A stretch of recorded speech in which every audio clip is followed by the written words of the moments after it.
আমরা বলি, "তুমি আর তোমার ইষ্ট এক।" এই জিনিসটা একমাত্র হিন্দু ধর্ম বলে। সাধারণ দৃষ্টিতে না, আধ্যাত্মিক দৃষ্টিতে। ফলে হিন্দু ধর্মের উত্থান খুব জরুরি। হিন্দুরা মূলত তখনকার দিনে ভারতবর্ষেই খালি ছিলেন। সেটা ভারতবর্ষের উত্থান খুবই জরুরি। ভারতবর্ষ যদি ঠিক থাকে, এখান থেকে তবে ধর্ম অন্যান্য দেশে যাবে। আপনারা যারা বিদেশ থেকে শুনছেন, অনেকেই শোনেন বিদেশ থেকে। আপনারা জানবেন যে যদিও আপনারা ধর্মজীবন যাপন করছেন, মাঝে, মাঝে আমি ছবি পাই, ছবি দেখি। সোশ্যাল মিডিয়ার জন্য সবটাই খবর পাওয়া যায়।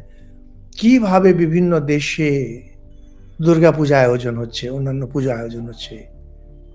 মন্দির, সুন্দর, সুন্দর মন্দির দাঁড়াচ্ছে। কিন্তু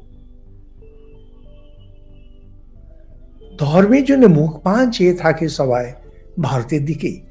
এনারা যারা বাইরে এগুলো করছেন তারাও এখানে ভারতের দিকেই তাকিয়ে থাকেন। সেজন্য ভারতকে ঠিক করা খুব জরুরি।